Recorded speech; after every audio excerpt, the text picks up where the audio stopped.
Hello and welcome to our session, No Sensitive Content Left Behind. Our speaker today is Jim Barnett, Information Governance Consultant at Shinydocs. Thank you very much, Georgina. As Georgina had said, my name is Jim Barnett, and I'm an Information Governance Consultant at Shinydocs. I feel very lucky in that I get exposed to a variety of different commercial and government accounts and various verticals. And all of them are in various journeys of their information governance, records management, maturity. So I get exposed to a variety of different best practices and lessons learned. And that's some of the information we hope to share with you in today's webinar regarding how to secure PII and private data in your file shares and other content sources, in addition to M365. So we're going to cover four things today. We're going to go through an actual customer case study, an example to make this more real. We're going to talk about how content sprawl is dramatically impacting the ability for customers to control the PII and secure their sensitive data. We're also going to talk about the difference between finding and securing PII inside and outside of your system of record. And finally, we're going to talk about how to safely and securely manage migration of content, which also has some impact and context in the relation of securing and finding PII.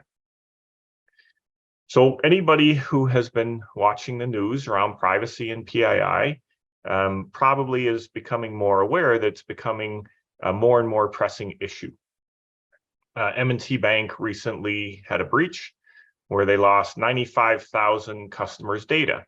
And in that case, it was a really good example of a company whose policy was never delete anything. We'll hold everything forever, and then we'll be safe, except that's not true. And then on the other side of the coin, if you look at JP Morgan just got fined millions of dollars because they mistakenly deleted emails that they were supposed to be holding as part of their retention policy, some of which contained sensitive data and PII. Nova Scotia had a privacy breach, and Desjardins was fined $200 million because they weren't in compliance with the Quebec jurisdictional privacy law versus the federal law. And then BMO had a data breach where SIN data was lost. Now, I'm not calling these companies out because they did anything particularly wrong. In fact, they followed most of the legacy policies for how companies were handling PII and sensitive data.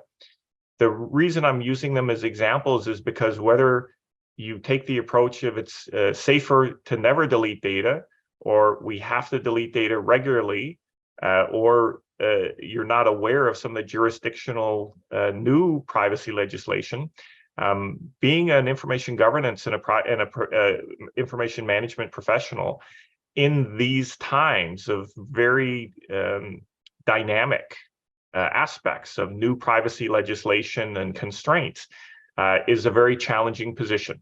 And so let's actually talk about what did these companies not do that they needed to do.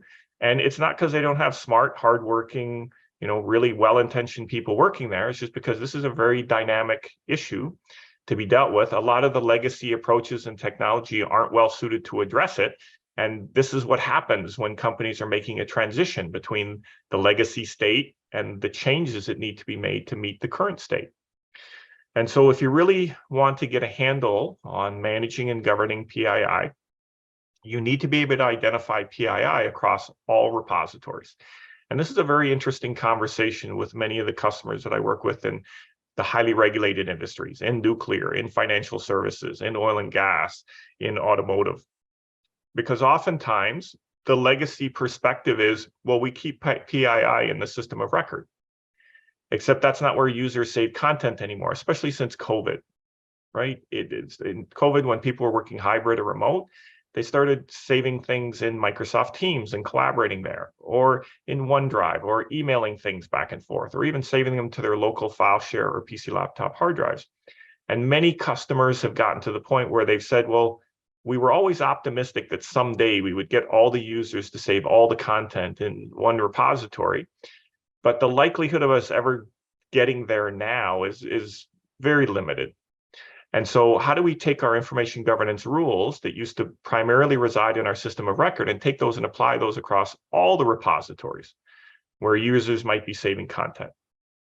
And then once you've done that, you have to ensure that content containing PII is in the designated repository that you want to save it in.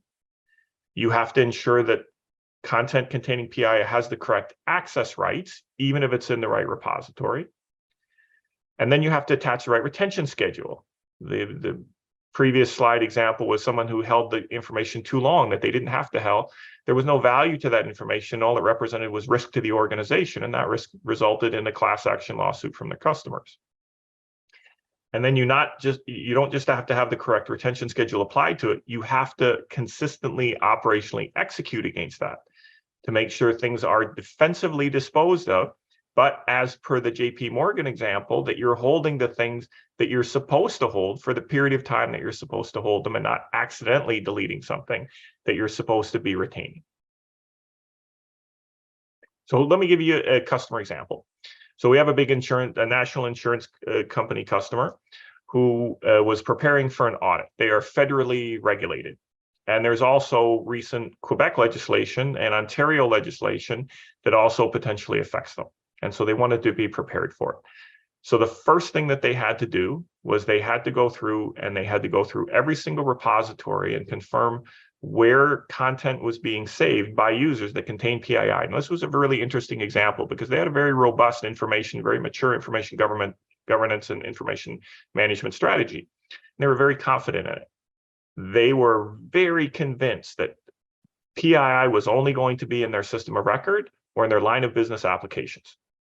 And so we actually crawled all of their content repositories looking for PII, and we ended up finding 17,365 pieces of content that were not in a line of business application, that were not in the system of record, that contained PII. Driver's license numbers, credit card numbers, passport numbers, social insurance numbers. And so that was startling to them to find that out, that users during COVID had, for their own line of business objectives, not because they had any, malicious intention, but just to get their day jobs done, had inadvertently created these different pools of PII across these different repositories. And the second thing was, after they said, okay, well, that's not great news, but it's really important news for us to know, is how on earth do we operationally execute with one senior person and 2 admin people in our privacy and governance department against 17,365 pieces of content?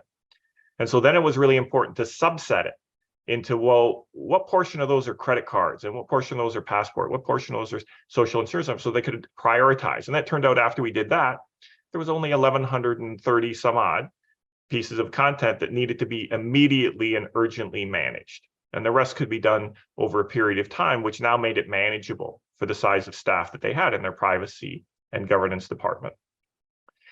And to complicate matters, they were also in the process, related to this, but a parallel track, was they wanted to shut down their file shares and move all that content into a more secure repository, which would make it easier to govern and manage going forward. And again, shut down the opportunity for a less secure repository to end up being a place where users saved PII content. And then to make sure that they consistently applied classification and retention schedules to that content, and that would then allow them to demonstrate compliance with the privacy regulations, as well as meet their own internal governance policies and objectives. And it's really interesting in going through that process. If you are successful in doing that, then you also set yourself up really well to make federated search available to your users, which we'll talk about later in today's presentation. So some of the challenges that are making it a hard job even harder is that unstructured content is growing by about 60% every year, and in more repositories than ever. It's not that the content is getting smaller and we're being successful in getting people to save it just in the one repository. It's actually getting bigger and being saved in more repositories. And so the volume of content has pretty much outgrown the ability for current processes and individual human beings to spot check and supervise and make sure that users are doing what they're supposed to be doing. The other thing that's happening is the legacy approach is, if we're going to secure our data and secure the PII, let's just put it all in a single repository in the vault. We're going to put it in the vault. And then we're going to have a records manager or information governance person be the security guard guarding the vault. And that's how we're going to protect our PII. But at the same time, there's this completely opposite pressure in the organization that says, well, we have all this incredibly valuable data in the vault. It's not being fully leveraged by the business to increase revenue and reduce costs and make us more efficient. So we want to democratize data access, but now we're going to make that data available to users who don't have AIM certifications, who don't have information governance KPIs, who've never been trained. I mean, they go to training sessions, but that's not their primary focus or subject matter expertise. And so now we're going to make this data available at this exact same time that data volumes are growing exponentially, regulatory pressures are increasing, they're becoming jurisdictional and much more complex. That's a really hard position to put a user in if you're going to ask the user through more training to try and be the vehicle to make sure that information governance rules, especially around PII, are executed properly. And this is the complexity I'm talking about. Anybody who still thinks that privacy is just a GDPR European issue has not been paying attention to the current legislation. Yes, you have GDPR, but you also have CCPA and HIPAA and Ontario Bill C-27 and Quebec Law 64. 26 US states either have privacy bills that have been enacted or are in flight. And so this has a trajectory that says this is going to get more complex. It's not going to get less complex. And in actual fact, you know, I made a bit of a joke with one of the executives at the insurance company, because they had been asking their users to be the ones to take responsibility for interpreting the classification taxonomy before all of this was happening. And they had mixed results with that in terms of the consistency, making sure that it was always done correctly. And with this pending legislation, he was saying it's really becoming quite a bit to ask the user to say, well, they're a national insurance provider. So is this particular issue based on Quebec law or Ontario law, or is it based on federal law for this kind of piece of content or that kind of piece of content? And then he made a joke and he said, unless it's a minor. And I was like, come on, you can't ask users to stay on top of this, especially as quickly as it's changing. So you really have to look for a different approach. And what many customers are starting to look to is they're looking to AI and automation to help with this, if only to check and police to make sure the user is doing it correctly, if not to do it for them. And the last thing that's changing is consumers are becoming much more sensitive to what are you doing with their data? What private data are you collecting? They're asking. What are you doing with that private data? Who are you sharing that private data with? Where are you storing that private data? And if you can't answer those questions, then it's really hard to earn customer trust that you are going to be good stewards of their data. And they are voting with their wallets if they don't like those answers, especially in financial services. If I don't like your answer, I'm going to go with this financial services institution instead of this one. So now you get impacted on revenue. So not only have the costs gone up, where fines are now 6 and 7 figures, where they used to be 5 figures, for violations of privacy legislation. The privacy legislation is becoming much more jurisdictional and complex, so staying on top of it has become harder. But now customers are going to vote with their wallet, so you have both a revenue problem, a customer acquisition, a customer attrition problem, and a cost issue if you get fined. And I'll just put the icing on the cake with, and the reputational damage that goes along with those fines. So M365 as a system of record is a very good solution for managing and governing PII. The problem is that is not the only place that users save content. And if you really want to do this right, if you really want to protect yourself, then you really have to look at governance across all of the repositories, M365 and file shares and local drives and the ECM and the email and chat, where users are going to save content that may contain PII. So SharePoint and M365 by themselves are not a governance and data privacy strategy. They are part of a data privacy and data governance strategy. And that's basically for us, the primary opportunity that we see to assist customers is you have to know the types of sensitive data that you hold and where it's managed. And then on the right-hand side, you'll see across all repositories. You have to detect and secure sensitive data in PII stored in the wrong locations across all repositories. Ensure content containing PII is assigned to correct access rights across all repositories. Hold private data as long as is necessary and follow your retention schedule. And that retention schedule has to be applied, not just in the system of record, but across all repositories. And that puts you in a position to be very effective in responding to audit, legal, and compliance requirements. And that is what we hope to cover with your audience today. Georgina, I'll ask you if you've received any questions that we can address. Yeah, thank you, Jim. We do have a couple. Let me put the first one on the screen for our attendees. Has anything changed recently regarding privacy, and why should I care now? Yeah, so the three things that I just called out and some of those examples for the bad press that some companies have received are really good examples. The first thing that's changed is the legislation has become much more complex. Quebec has their own privacy version of GDPR. Ontario has their own version. 26 US states either have or have pending their own version. So the complexity is much greater. The fines have increased dramatically. It used to be 5-figure fines, now it's 6 or 7-figure fines. And customers are starting to care, which is going to impact customer retention and customer acquisition. So this is not something that people can just kind of put on the side table and say, I'll deal with it later. This is something that's happening now, and the implications are significant to the business. Fabulous. Thank you so much. Let me ask you my next one. What would you say is the biggest impediment to implementing privacy best practices? So, as I said in the beginning, when you look at some of those press releases that aren't great news for those companies, it's not because they don't have really smart, hardworking, good information governance people working there. It's because this transition is happening.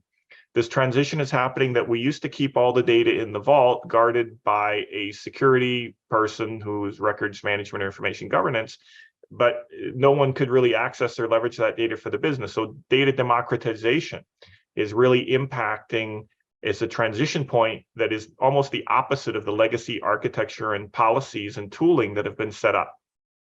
The data volumes are growing exponentially. So now the legacy approaches and processes and having a human being spot check it and police the users, it doesn't scale. So it can't keep up.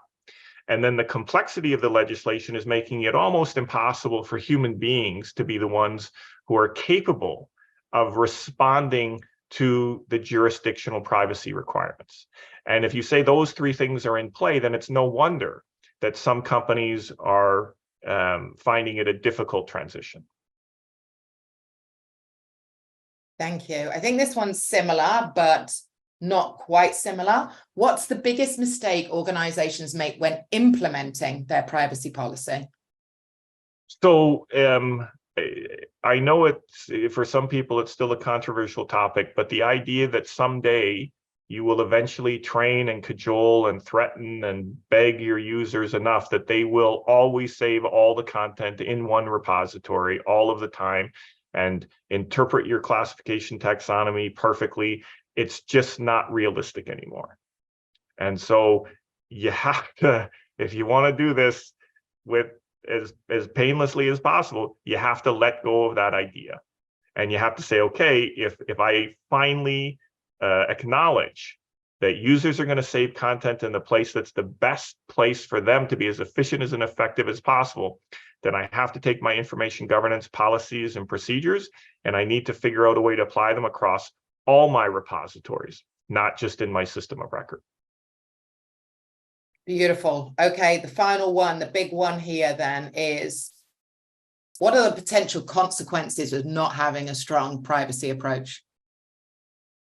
So the 3-4 big ones are, you're going to get fined, and the fines aren't going to be small. They're going to affect quarterly results. A 5-6 figure fine is significant. 206 million for Desjardins, millions for JP Morgan, a class action suit for the bank that lost 95,000 pieces of PII content for their customers. That's hard to ignore. The second part is the reputational damage that comes from that. And then the third part is customers are paying attention and they want you to be good stewards of their private information. If they don't trust you with their private information, they will do business somewhere else. So you're going to get hammered on revenue, customer acquisition, customer retention. You're going to pay significant fines for non-regulatory compliance. And you're going to struggle in terms of the ability to meet your own industry-specific vertical regulation compliance.